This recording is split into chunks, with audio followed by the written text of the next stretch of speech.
Hi, this is Estelle Erasmus, your host for Freelance Writing Direct. In this short soundbite-filled podcast, I'll cover everything the freelance and creative writer and author needs to do to move forward with their writing, their creativity, and their career. Through conversations with guests, we'll cover tips, tricks, and actionable strategies. So join me every week and grow your business and build your craft with Freelance Writing Direct. And don't forget to subscribe, rate, and review on iTunes and Spotify. Welcome, everybody, to this episode of Freelance Writing Direct. And it is with the wonderful Harris Faulkner. Hi, Harris. And the title of this episode is Harris Faulkner and How Faith Still Moves Mountains. And before we begin, and before I tell you a little bit about Harris, please make sure to go to the new YouTube channel for Freelance Writing Direct and subscribe. And Freelance Writing Direct is on iTunes and Spotify. And now for my wonderful guest, Harris, I want to tell you a little bit about her. Harris Faulkner is a multiple Emmy Award-winning anchor. Faulkner currently anchors two daily daytime programs, the Faulkner Focus, which is weekdays, 11 a.m. to 12 p.m., and she serves as the co-anchor of Outnumbered, which is weekdays, 12 to 1 p.m.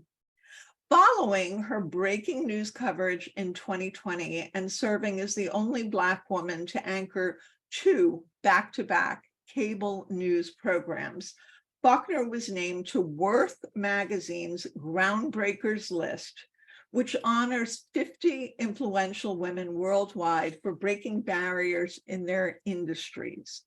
In May 2021, Faulkner was honored by Variety's New York Women's Impact Report. In November 2022, Faulkner published Fox News Book's fifth title, Faith Still Moves Mountains, Miraculous Stories of the Healing Power of Prayer. I love it. Notably, the book debuted at #1 on the New York Times Advice, How To, and Miscellaneous bestseller list. Faulkner is also the author of 9 Rules of Engagement, a military brat's guide to life and success. In her book, Faulkner shares the lessons she learned growing up in a military family while paying homage to the military ideals that shaped her and showing how everyone can benefit from bringing the wisdom of military service into their lives. 2 very different books. Outside of her work as a journalist, Faulkner is a motivational speaker, writer, and philanthropist. I'm so honored and so delighted and happy to have you with the program today, Harris. Oh my gosh, Estelle, I'm so thrilled to be with you. And you know, I hadn't heard anybody talk about that debut, that #1 spot on the New York Times bestseller. But I remember friends reaching out who are big Ina Garten fans and told me, you beat Ina Garten. And I'm like, well, you know, I mean, I don't cook like she does, and she doesn't do faith like I do in terms of writing, but we are all in that encompassing, you know, category. And to even be recognized among some of the people who were on that list would be ground shaking for me in my career. So it really has been and continues to be quite the joyous ride. We actually debuted there, and then I say we, my team and me, my husband Tony and my 2 daughters. And we bounced back 2 weeks later, back into #1. We did it again, and then we stayed top 10 for quite a while. So we were really, really thrilled about how the book did. But you and I both know it's the substance, it's the content. I mean, the book was not about me at all. I mean, it's 19 stories about people who leaned into their faith. And when they leaned into God, God leaned into them. It was such a blessing to tell the book. It was such a heart scratch in many ways to go through their journeys with him, all along knowing how things turned out because I knew their stories. But there were moments when I was praying along the way saying, I hope whatever the good ending was still holds in their lives today. It really was special. So I appreciate you bringing me on. And the timing of this couldn't be more auspicious because you've just come out with writing that gets noticed. And I want to congratulate you because by the time this airs, it won't have been very long. And I'm just thrilled for you. And everybody is fortunate that you are writing. Thank you so much, Harris. That means the world to me. You have no idea, or maybe you do, but thank you so much. Oh, you're welcome. And it's all true. I mean, I was excited that anybody would talk about the process. You know, Yes. it's important. We all write differently, but social media is such a big thing that if you're going to be a great storyteller and do it in 140 to 280 characters, that says a lot. Good writing, there's room for it. Thank you so much. I'm going to segue back to your wonderful book, and I so appreciate your kind words and comments and support. I'm going to segue back to your book because you decided for this book to focus on faith and these powerful, true life stories of resilience, healing, rescue, and protection. Mhm. And so you found these amazing stories that showed the power of prayer. First of all, how did you find these stories? And how did you, I would imagine you would see many, many stories, and you have seen many, many stories. How did you hone it down to these Yeah. 19 particular stories? Well, that was a big process. And at Fox News Books and HarperCollins, they gave me an amazing editor who just really was a writing partner in many ways, just in terms of there's a section in the center of the book to break away from the stories for a second that are all original prayers. And what I was looking for in each of the stories was something that was an example of all the things that the Lord does in our lives, rescue, recovery, so on and so forth. And what she and I were able to do, we found so many. There were probably 75 at one point. We were able to reach out to people to figure out who wanted, first of all, to tell their story of faith. Just because someone was covered doesn't mean they necessarily want to do another interview. But a lot of them were in the headlines, stories that I had in fact covered. The story of the mom who is inside the movie theater in Aurora, Colorado was ripped from the headlines. The story that you didn't know behind that was that the mom was on the floor of that theater as the killer, James Holmes, remember him with the bright red hair, who turned that into a shooting gallery with her two young daughters. And she said, at their ages, young teens, they didn't necessarily pick up on the fact that she was praying mightily at that time, and at one point, the gunman in the story tells this, starts to kind of hone in on one of her daughters. She reaches out, pulls her back, and it's her prayer that they make it out alive, but that they also are protected in that environment. It's a prayer of protection. And to pray for other people, to be an intercessor, is something that I wrote an original prayer about. So a lot of these stories informed my own faith and taught me the hot topics, if you will, if you're just starting to jump back into your faith. We jump in and out. And I'm looking down to turn to that intercession, because I think it's so critical that when you write a book, it's got to be something, especially if you're in the category of faith still moves mountains. You've got to show, well, what happened to faith? Well, it's quite simple. People stopped believing the way they did in the 50s and 60s. Gallup looked at this, and so did Pew Research, by the way. There have been a growing number of people up until about the 80s, more and more, like north of 85, 90% of America believed in God and that God intervenes in our lives. And now those numbers are ticking down. Fewer churches opening compared to those closing. Things are changing within our faith journey. And I want to explore that, and I do that with this book. And so what I learned was how to pray for others and what words you might want to use. And in the glossy insert of the book, what I learned from that mom was this prayer. Lord Jesus, on the night before you died, you prayed to the Father for your disciples, asking that they would be strengthened and comforted in your absence. Hear my prayer now for all the ones I love. I pray especially, and then you can put whomever you're praying for in this section. I'll say Estelle. I pray especially for Estelle, that your gracious will may be done and that your love and mercy be poured out upon Estelle's richly, her journey. And Holy Spirit, at times when I have also needed an intercessor, thank you for interceding for me with groanings too deep for words. And the power of your name, I pray, amen. And then I give the scriptural inspiration for those words. And of course, you can read the story about Aurora, Colorado. This was unlike anything I'd ever written because I really had the reader in mind. And I don't know what you or anybody else is going through, but I know through my own journey as a human being and as someone who seeks a relationship with the Lord, we're all going through something.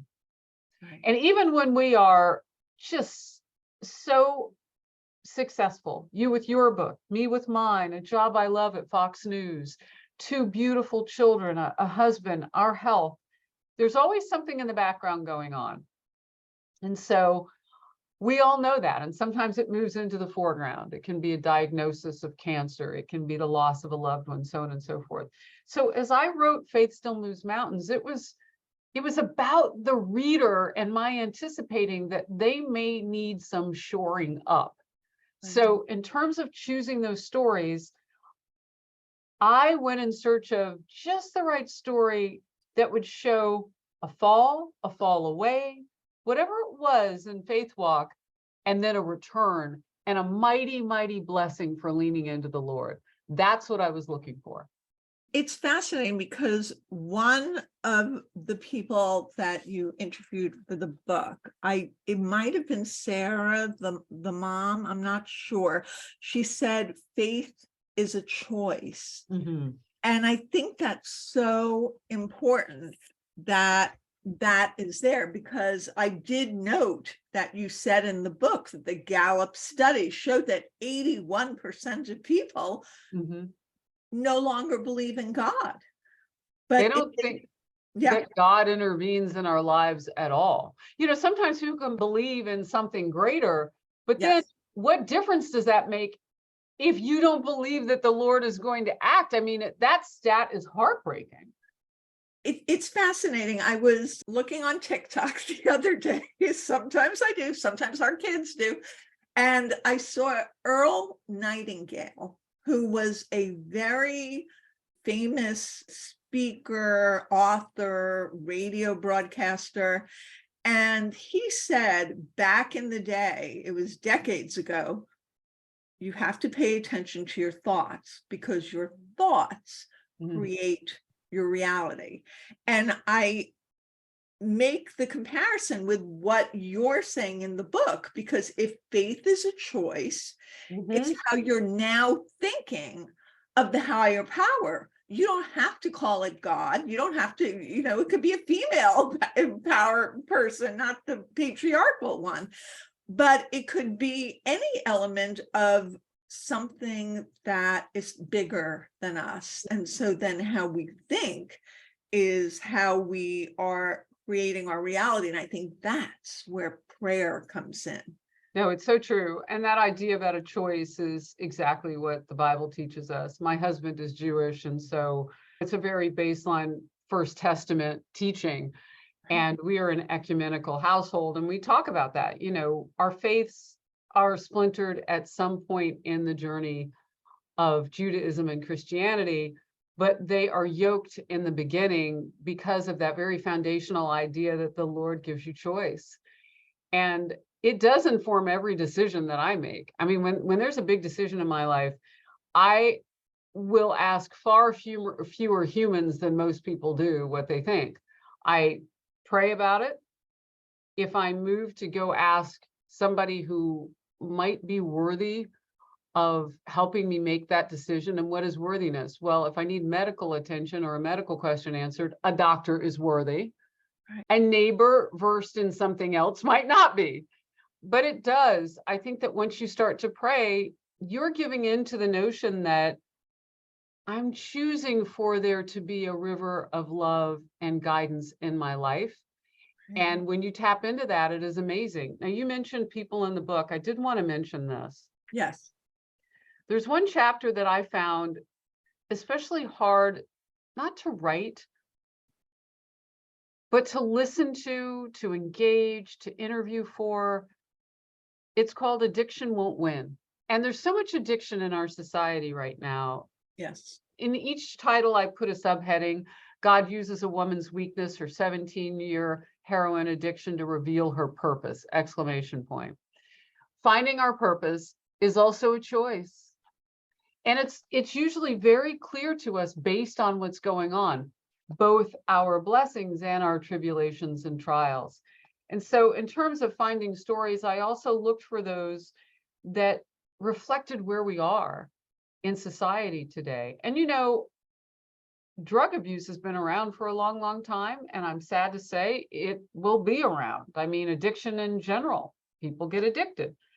But where we are now, especially coming out of a pandemic, coupled with what the US Surgeon General just told us about 6 weeks ago, we have a tremendous amount of loneliness in our society. So you'll see depression is mentioned, and depression being sort of captivating us like prisoners is talked about. And how do you break the bonds of that? I think those are important topics, and how prayer gets into the fabric of that journey. That's so perfect, Harris, because Tina Zahn Oh, fought depression her whole life, and yep. then it overcame her. And in the story, I won't give the whole thing away, but she tried to jump off a bridge, and somebody rescues her because her mother had reached out for help. And the person who took over was an officer who was trained to handle those type of situations. So do you think that every split second is so essential when emotions take over? Is that the most important moment when faith or when prayer will really need to kick in? Oh, I love that question. I tell people all the time, don't wait until a desperate moment to form a relationship with God. And I don't mean that he won't help, because he will be mighty in a second, mighty faster than you can think of it. He knows what's going on before it's even happened. I mean, for yourself, don't wait until then. I say to pray when things are great, before the storm. Pray during the storm, and definitely pray in gratitude after the storm. That day will come. And, the story of the prayer closet in the storm, when an 80-some-year-old woman in the path of Alabama twisters, and there's a little room in her house, she goes into that little room. It was always the place she went to pray. When the paramedics come and ask her, how did you get through it? Her hip is broken. I mean, she suffered some injuries, but she made it. There were houses razed to the ground on her block. There were people who died in that. It's 2019, a twister outbreak. A former president, Donald Trump, went to this part of Lee County, Alabama, right after it had happened. And I just loved it. I loved what she said. We did a special on the book, and we had some audio and video from her. And she said, Lord, I am so grateful for the life that you have given me. And if it is your will, I'm grateful for the life that you will give me after. But right now, Lord, I'm just grateful that I'm still here. The storm was bearing down, literally a storm. She came out on the other side. And when the paramedics rescued her, she was screaming, thank you, Lord. Thank you. Wow. Thank you for more of what you have given me. I'm so grateful. That's how I think the Lord is most powerful as a motivator in your own life, as an inspiration in your own life. Yes, you can pray in a split second, I'm stuck. Right. Yes, you can. I'm sick. I'm all this. Absolutely. And the Lord will answer your prayers per his will. But imagine how much more effectively you can pray, and how much more calm you will feel in those very heavy moments, those frightening moments, when you know that you're returning to a conversation you've already begun. Yeah. Lord, I come to you today in gratitude, and I have this challenge in my life, and I ask you to comfort my heart and to put people around me that can help me to make the best decisions. Lord, I need for you to rescue me, and I'm looking for a sign. I'm looking for you to show me that I'm going to go forward. That sort of thing. That's a continuation of a conversation. So this is really interesting that you mentioned the word rescue me. So for this conversation with us, it reminds me of this old adage. A flood was happening, and they said, oh, why don't you help me? Somebody needs to help me. And a canoe went by. Oh, I know this. Yes, yes. This one, and they said, oh, well, somebody please rescue me. And something else happened, and the idea was God helps those who help themselves. So prayer is important, but you also have to act. What do you think about that correlation that I'm making? Well, in all of the 19 stories that I tell, action is the thing. So prayer is taking action. I mean, it's not just a belief that God is going to come rescue me. Okay. When you're praying and I say, Lord, I look for a sign of some way to get out of this, that in your analogy would be the boat. That in your analogy would be the helicopter. Right. No, because I know that joke. That. In your analogy would be, I sent you everything and you didn't pay attention. And a lot of times that's because we don't wait for the answer from the Lord. Part of why I wrote this book is to remind everybody and to teach those who don't know how to listen when you pray. If you're when I was little, I was maybe 5 or 6, my mom was teaching me to pray. She'd take me to church and even younger than that, but I started to kind of remember back then what was going on. And she'd see me praying my prayers at night, and she was like, Harris, Kimberly, stop talking. First of all, the Lord is not Santa Claus. You just keep asking for things. And second of all, how is he going to get a word in? And it is listening. And so I think of Ernestine Reese in Lee County, Alabama, as the storm's coming down on everybody's houses. She took action. She went into that interior part of her house that was safety. But it was safety twofold. It was a physical structure, doorway that she could stand in when the house was ripped apart. It still stood, but it was safety also in prayer. That makes so much sense, Harris. That is a choice, which I love how you started there today. And that is action with what God has given you. Look, that isn't to say that God's will isn't something different for your life. Sometimes we go through the tough times to show other people that you can make it, but it's not easy. It's better to have someone higher than on your side, I say, through a relationship, but it doesn't mean that you get everything that you want. Absolutely. It's not Santa Claus. I love that what your mom used to say. Speaking of moms, I loved the story of the mom, Sarah Olden, who invented a medical device to help her child who had spina bifida so he didn't have to use a catheter, which was giving him infections and lots of issues. And you titled the chapter, Want a Job Done Right? Call a Mom. Call a mom, definitely. So tell me, as a mom, your experience covering that story, which had a happy ending. And Sarah is the one who said faith is a choice, which I love also. So I don't know how she did it, actually. It would take faith and angels. And so I can't imagine how she could have done what she did without her faith. I love that story. Her little one, by the way, started out when he was maybe 36 months old, so just past his 3rd birthday, with horrific health problems.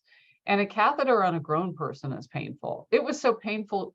It was just excruciating for that little one who had barely been potty trained.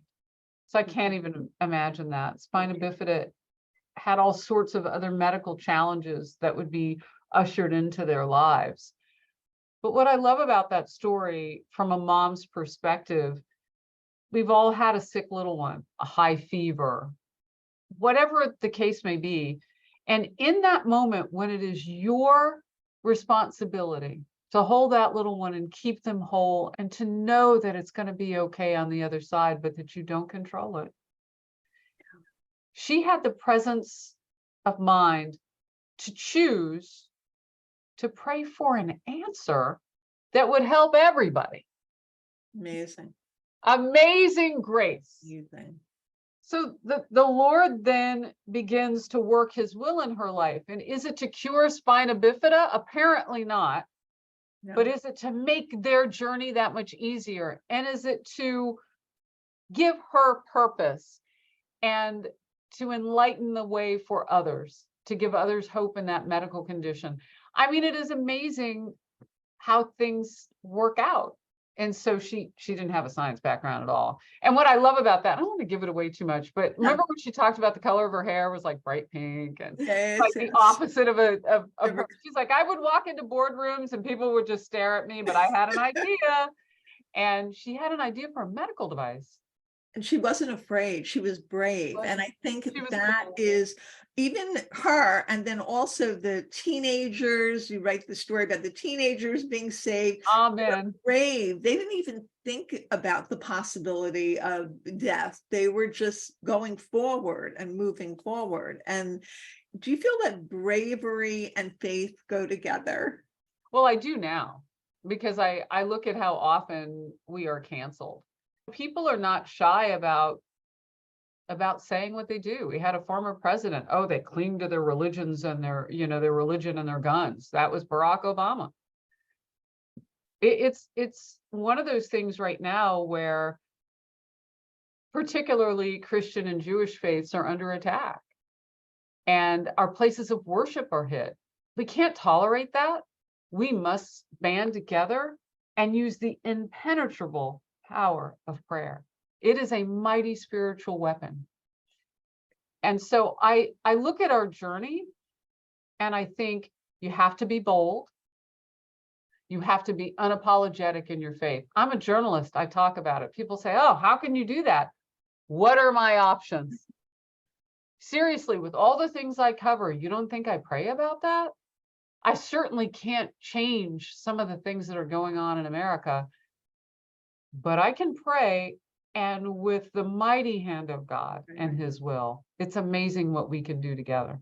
I have to say, I don't necessarily pray in the way that you talk about in the book. I do believe in a higher power. I wanted to ask you one more thing about what you've covered, and then I want to you're a master interviewer, and I would be remiss if I did not get some tips for you for my listeners and viewers. So first of all, you've covered so much that ends in tragedy, but so many of these people rebuild and are resilient. Yes. They're a particular ingredient, if you're putting it all together, that you could identify in a person that you know, even if they've gone through loss and they've gone through tragedy or health issue or whatever, that they will be the type of person who will rebuild?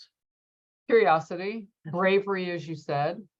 I love that. I turned to a chapter about the El Santuario de Chamayo, which is a place in New Mexico that people go for a faith walk. It's what you would do having been to the wall in Jerusalem. You're looking for a sanctuary in your faith. You're looking where a lot of people go and maybe take a walk and this was about mimicking the walk that Jesus took. But in the United States, it's a desert type place. When you go to Jerusalem, you see Mount Olive off to the distance of the wall. And why is that important? Because when I sit down with a person who runs that, who at first didn't believe anything was holy about that ground, and then people kept coming, and she realized, I'm the docent, and now I believe. It's not just like this protected spot that I know a lot of facts about. I have to be curious. I have to be brave when I ask things. And there's a terminology that you can use to really put people at ease, because it's like an interrogation. You're looking, at least in my shoes, I was looking for proof that faith still moves mountains. I approached this like an investigation. And so with that particular story and the people who would go there who were I interviewed one man who was struggling physically his whole life. He couldn't walk. And he went to this place. He wanted to touch holy dirt. And I would tell him, look, I'm going to ask you questions. I'm very curious. I'm brave. And I know that you may not always feel comfortable with everything I ask. But my one request is that you hear it till the end of the question and you process why I might ask that. Because I'm in search of the Lord. Can you help me teach other people that faith still moves mountains? And so you have to find out really what you're trying to do for your reader. And you have to be brave. And you have to be curious. Don't leave anything. And when you get someone's time, pretend two things, because they're probably true. Pretend like you're only going to get one time to talk to them, that you may never get another follow-up. So make sure you're honest about how much time you need to interview them. The other thing is treat them as though you're going to know them for the rest of your lives, both of you. And I have found it to be true, especially with the parents of the young teenager, she had just turned 20, who moved to Haiti, like right before the devastating earthquakes. And when you get someone's time, the way that you treat them, I will know them forever. They were one of the first families to reach out when the book came out and thank me, because people obviously around them knew their story. And in fact, the dad in that was living in Haiti running the orphanage that his daughter died to protect. I mean, these are amazing, amazing stories, and how her faith now has spread throughout communities in a country that needs prayer, Haiti. I mean, it's an amazing journey, Right. The power of healing.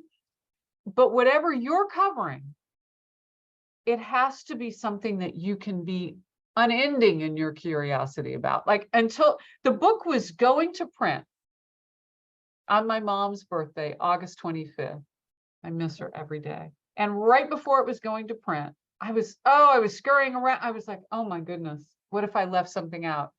And the Lord quickened to my heart, we got this. And that was Shirley. That was my angel. I believe Through the that. Lord. I I absolutely. was like, oh, okay, Mom's with me on this day. And then it printed, and I'm just every day so grateful for this walk. I've written other things before. I write scripts every day for the newscasts I do, and Outnumbered's a talk show, so there's not a lot of writing there, but I have to prep for it. I have to be curious in order to have that roundtable discussion on the couch. But this has been something that surprised me. And I wrote it in 90 days. Wow, I Yeah. love that. Harris, it has been such a pleasure, an honor, a pleasure, and I've loved our conversation. And with a Me master too. I'm so excited to talk to you. with an Thank you. expert interviewer like yourself, it was a little intimidating, but I prepped. You are brave and you are curious. High five. Yes. Thank you so. High five. Thank you so much, Harris. Thank you, thank you, thank you. Absolutely. Be blessed. Bye-bye. Thank you, you too. Bye-bye. And everyone, so much more. Please subscribe, rate, and review. Bye. Writing that gets noticed, find your voice, become a better storyteller, get published, is kind of like an A to Z of how to break through the noise and get published. And not only that, but how to write stories, how to find your voice, how to use the lens of narrative to form an arc, and how to deal with editors, and so much more. It's really the book that I wish I'd had when I first got back into the field after a long hiatus.